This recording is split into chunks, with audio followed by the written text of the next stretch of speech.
But rounding off your top 10.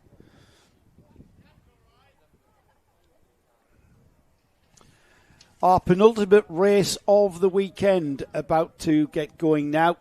We've got a 21 kart senior Rotax field lining up there underneath our camera just on the outside of turn 1. And Henry Gregory, that's the number 77 there, the blue and white kart of Henry Gregory on the pole position with alongside him Morgan Hudson-Brown. Just catch a glimpse of that orange and white helmet just underneath our camera there, just at the bottom of the screen. Second row of the grid is Jack West. That's the number 92 with alongside him Rhys Bailey.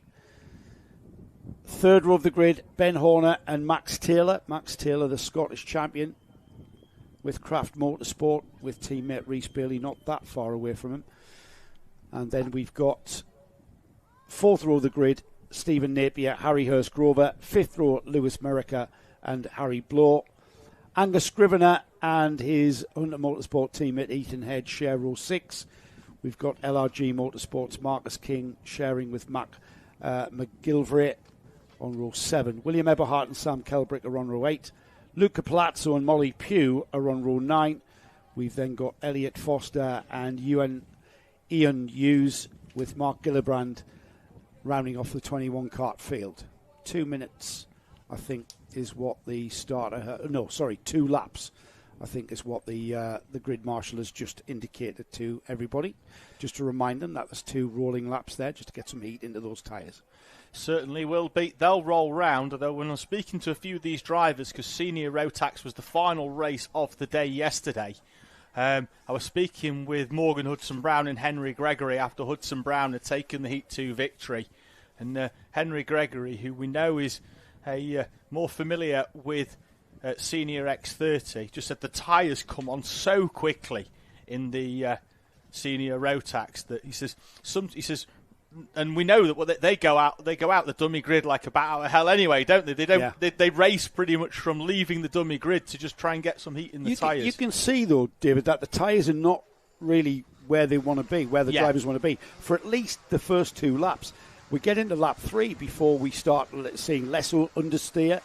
What do I mean by understeer? If you're new to motorsport and karting, it means when you turn the steering, the kart doesn't turn; it goes straight on. When I talk about oversteering, that's when the back end comes around on the front end and you see these beautiful broad slides. That's the sort of thing. It was oversteer that caught out Thomas Harper in the previous final. Too much oversteer through the dogleg cost him dearly. Not necessarily the fastest way, but you'll see the karts and the drivers really fighting for grip with on the steering wheel. And at least the first 2 laps, even after 2 rolling laps, the tyres are just not quite there or where the drivers would prefer. It's that confidence to overtake, isn't it, that they need? They've got to have the confidence in the tyre to send it down the inside. That's absolutely right. It's a confidence thing, especially on the brakes. When you consider the brakes only work on the rear axle, it's effectively like throwing the handbrake on as you get towards the corner, and it's kind of managing that rear wheel slide. So out go Senior Rotax. Now earlier on we had that Intermax final that we said was likely to be discussed off track. Well, a few of the drivers have been called to see the stewards. So have a look in the WhatsApp group there. It's Leo Livings, Oscar Roach have been requested to appear with their signed-on entrance with the stewards to discuss some of the more intricate factors of that Inter 950 final. Penultimate race of the day, though. This one, it's at Senior Rotax. We'll follow it up with what I can only imagine will be a very, very entertaining Junior Rotax final in around about 15 minutes' time. This one's going to go 12 minutes plus 1 lap with Henry Gregory, who was actually second on screen as Morgan Hudson-Brown has decided to go off at the front and just do his own thing and work the tyres without tripping up anybody else. It is really vital that you get as much heat into those tyres as you can, and you're totally relying upon using the steering and getting the kart turning into the corner and stuff. You've got very little heat coming off the rear brakes. That's got to dissipate across the axle to heat up the tyre, a bit unlike car racing where you can use the brake disc to get some heat into the wheel and the carcass of the tyre. It's all about surface temperature in in a kart, and the more you aggressively use the tyre on these rolling laps, you do get heat into the actual carcass of the tyre and not just on the surface, which is what you need to do. You need to get the whole tyre heating up. If you overheat the surface of the tyre, you start getting a bobbly pattern appearing. It starts to start beating up, and you basically lose your grip completely. As we have our pole position sitter, Henry Gregory, in the blue and white kart, bringing the field round. And it's a nice slow pace there. It's all about where he chooses to accelerate, whether or not that's to the liking of race director. I think it is. And Morgan Hudson-Brown chops across and into the lead, slides wide though. And I think we were very lucky not to get away with a bit of an incident there, David, as we had a lot of wheel banging and karts coming very close together in turn one. I think you're quite right, as Morgan Hudson-Brown then leads us from Henry Gregory. That's Jack West up into third place in the 92 machine, in front of Rhys Bailey with the blue suit, pink helmet. Behind him, his Craft Motorsport teammate Max Taylor in fifth place. But it's another good start from Morgan Hudson-Brown. Last time round in the superheat, he got adjudged to have jumped the start. This time it looked like he was in a much more favourable position alongside Henry Gregory as they crossed the timing line. Maybe it's he certainly has a lot more experience with a Rotax Max kart, and he's been able to get ahead of Gregory pretty much each time. It's Jack West in third behind these two, Rhys Bailey fourth, Max Taylor in fifth, and it's Ben Horner in that sixth spot. Well, we know it's 3 minutes longer, which means that some of these drivers are likely to come down slightly on tyre pressure to sort of open up the window of performance throughout the rest of this race. Henry Gregory at the minute in second place is struggling to hold on to it as Morgan Hudson-Brown disappears at the front. Has he gone too high on pressure? Has he gone too early? Or is Henry Gregory playing the long game? Behind him, Jack West, Rhys Bailey, Max Taylor. Wide goes the 44 of Harry Bloor. Through goes the 12 of Ben Horner. Cracking racing by Morgan Hudson-Brown for Ultimate R there, just getting on with it. He just knew he had to break free. He's got a gap of 1.3 seconds. However, this is where the action is at. Henry Gregory, Jack West, and then the two Craft Motorsport drivers, Rhys Bailey and Max Taylor, down from Scotland. They will not want to lose contact with those two karts ahead, and already the third place kart there of Jack West beginning to drop off the back of Henry Gregory. That's not what he wants to see. He wants to try and keep on terms with that, and now Henry Gregory much happy with those tyres, David. You can see that. It was Jack West who had the problem with the tyres. He's turned into turn one there, thinking the kart's going to understeer wide like it did on the previous lap. All of a sudden then he's found that his tyres have got some grip and there's a big fat curb in front of him, and he's had to open the steering back up for Jack West. Now though, he is back towards the rear of the 77 and Henry Gregory. At the front though, Morgan Hudson-Brown's gap is 2 seconds. Oh, Jack West again issues at turn one again, Joe. Yeah, he's kind of overcooking it through there, and I'm not saying he's looking like a challenge on Henry Gregory, but he takes the whole lap to get back on terms with Gregory. He's defending a little bit from Rhys Bailey there. He'll come back towards Henry Gregory in that yellow helmet, and it's the second kart in that frame there that will spend this part of the track here to get by, and he does indeed, and he kind of fired himself out of a cannon down that through that gap, didn't he? From Jack West. And look who went with him. Rhys Bailey through into third place. West from a fair distance back, actually diving down the inside of an unsuspecting Henry Gregory. And here comes Max Taylor on Gregory as well. Taylor is through down the inside. Henry Gregory, the pole man, down into P5, and lots of work to do just to salvage a top three here. Morgan Hudson-Brown, fastest lap of the race. And at the moment, he's probably not going to bother if his tyres go off. He's going to have such a gap.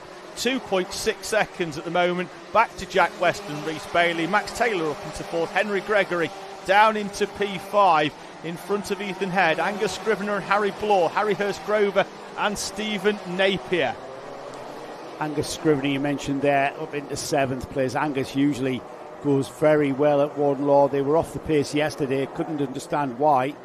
They've worked on the kart overnight, and Angus perhaps back into where he should be. He's behind his old mate Ethan Head, who makes a comeback, a bit of a comeback to karting. Ethan in sixth place, just behind this lot and gaining ground on this 3 here. It's the number 92 of Jack West in second place, and then the pink helmet with the blue overalls, Rhys Bailey. That's Craft Motorsport with his teammate Max Taylor following each other round. 7.5 minutes remaining, still plenty of time. But Morgan Hudson-Brown has checked out, hasn't he? 2.5 seconds. I'm just wondering, Jack West there put in a 49.3. He's the fastest kart on the track at the moment, and if the karts behind him in the form of Rhys Bailey and Max Taylor leave him alone and get on with it together, the 3 of them, they may just make some kind of inroads into that 2.5 second gap. Let's see if they have. No, they haven't. No, but what he's it's exactly the same. Exactly, almost exactly the same time. A 49.48 for Hudson-Brown, 49.49 for both Jack West and Rhys Bailey. Fastest driver on track, though, the driver on the tail of these two, the S plate of Max Taylor. Henry Gregory, who was the pole man, has retired. He's peeled off into the pit lane in the 77. That is a shame for Henry Gregory. He had a problem there that we could all see. Great pace at the start of the of this final, but then he just kept on going backwards, so clearly a problem there. That's brought him into the pits and out of this race. Meanwhile, Morgan Hudson-Brown continues to lead the race by, it was 2.5 seconds. Let's see where it is this time. He crosses the line to complete 7 laps. Down to 2.2, so Jack West is catching, and as Jack West catches, he breaks away a little bit from Rhys Bailey and Max Taylor there. The 2 blue and red karts there, they're from the same team, and they are chasing after that blue and white kart there of Jack West, and really they've lost a bit of touch there, haven't they? They certainly have. Half race distance sees Morgan Hudson-Brown with a gap of 2.27 seconds for Ultima R, leading KR Sports Jack West. Then it's the Craft Motorsport duo of Rhys Bailey and Max Taylor, your top 4. Jack West needs, for me now, 2 to 3 tenths a lap out of Morgan Hudson-Brown. Can he chip away at the 25 as they come up towards the timing line once again? Gap was 2.27. The gap is now 1.91. 3.5 tenths of a second. Jack West on a mission in the 92. Well, he's taken on average 3 tenths of a second in the last 2 or 3 laps. So he needs another 6 laps or so. We've got 5 minutes on the clock. I'm not sure we've got enough time really on the clock for Jack West to catch him, as we've got a change for third as the teammates swap positions there. Max Taylor ahead now of Rhys Bailey, and let's see if Max Taylor can catch Jack West. Jack West continues to chase down Morgan Hudson-Brown, and if he can improve by taking 4 tenths, 5 tenths a lap, that's going to quicken the process of getting on his tail. Let's see where it is. Jack West is noticeably closer for me to Morgan Hudson-Brown. Another 3 tenths of a second taken out of the lead, the early charge of Morgan Hudson-Brown. As the junior Rotax drivers, every time I look back, more and more of them are watching this senior Rotax final as Jack West charges and hunts down Morgan Hudson-Brown. Towards the back chicane then. The chase continues. Morgan Hudson-Brown gap down to about 1.6 seconds, as David described. And into the gasworks hairpin. The 2 Craft Motorsport drivers there seemingly settled in now that 3rd and 4th spot. Rhys Bailey, the second of those karts, as across the line any moment now has come Morgan Hudson-Brown. Let's see what the gap is this time. 1.4 seconds. 1.4 seconds, another 2 tenths with 3.5 minutes remaining. Jack West it is, the chasing driver there with the blue and white kart. And it's not going to be long before he starts drawing in on that slipstream and feeling the airflow coming off the back of Morgan Hudson-Brown. And it'll be next time by on the straight where perhaps he will start to feel that. It's you've got to be within a second to start feeling it, but it's when it gets down to that half a second, that's when it starts having an actual aerodynamic effect. Morgan Hudson-Brown, who in the heat yesterday said he went up by around about half a PSI as he gapped the rest of the field in the second heat yesterday, although it was a lot later in the day. It was around about 4 o'clock when that race was. We're not even at 3 o'clock. The gap is sub 1 second for the first time as Jack West takes 4 tenths of a second out of Morgan Hudson-Brown. This one is heading for a showdown in senior Rotax. I get the feeling, in old Murray Walker style, it's one thing catching the driver ahead of you, it's a completely different kettle of fish getting past, and Morgan Hudson-Brown is kind of managing his tyres perhaps. He's aware Ultimate R are a very experienced team. Matt and Ben Ingley, of course, running the operation there, and they will know exactly what sort of setup Morgan Hudson-Brown has been given. Morgan Hudson-Brown quite comfortable at the lead. He knew what he had to do at the start, and that was to just get off and disappear. The 2-minute bell sounds now, I think, and the gap is still at 9/10. So are we seeing Morgan Hudson-Brown respond? The gap there, the difference I should say in lap time, David, was only 600ths. Yeah. So perhaps Morgan Hudson-Brown has been managing his tyres, and now he's responding to that ever-advancing Jack West. Well, not once has Morgan Hudson-Brown looked back.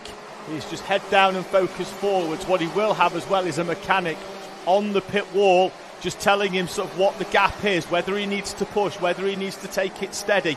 Now he might have been given the hurry up as he reeled Jack West in and just had Jack West cook his tyres in trying to close up onto the back of Morgan Hudson-Brown. The gap has plateaued at just under a second for the last couple of laps or so. They're going to cross the line at around about 1:10. It's going to be 3 more laps of senior Rotax. The gap is down to 7/10. Still coming down, isn't it? And fastest kart on the track with the fastest lap on lap 6 was Max Taylor. He's the 3rd place kart.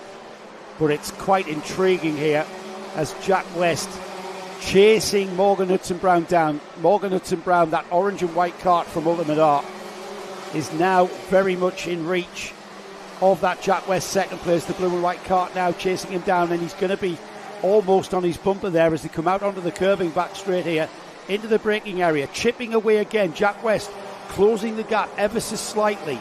30 seconds on the clock. We're going to head into the penultimate lap here, David. And that gap, we're not going to need a stopwatch very soon, because I think this next time by, they're going to be bumper to bumper. First look over the shoulder now then from Morgan Hudson-Brown. Half a second is the gap.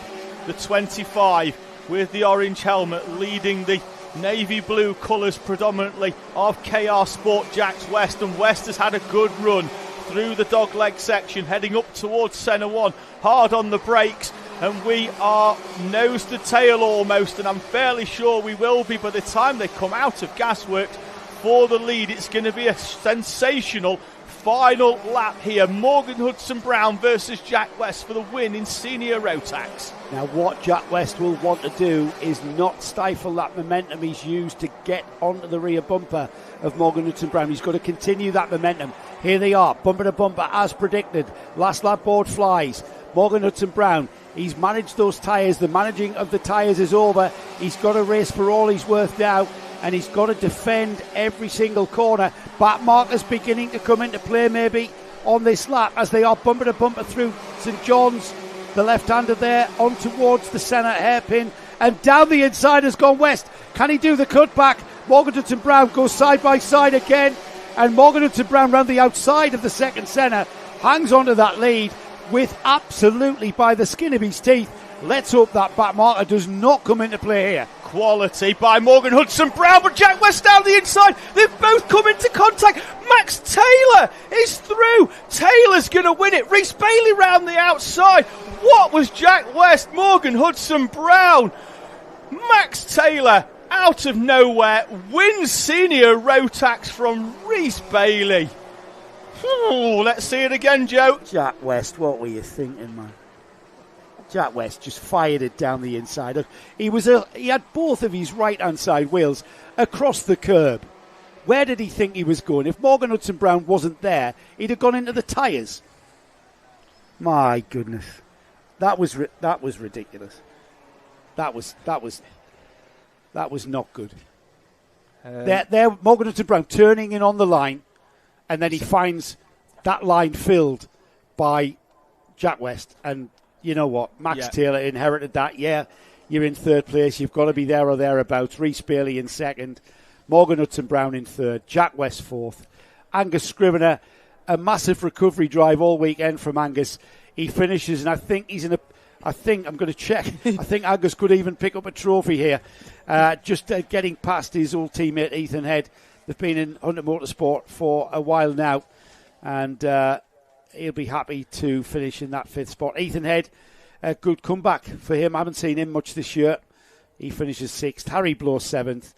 8th was Mac McGilvray, and then Harry Hurstgrover with Lewis Merica, the 10th, and rounding off the top 10 driver with local driver Marcus King just outside the top 10 in 11th. Yeah, real shame how that one ended as Morgan Hudson-Brown and Jack West come together at the Gasworks hairpin. It looked like Hudson-Brown had played a blinder in managing those tyres throughout the race.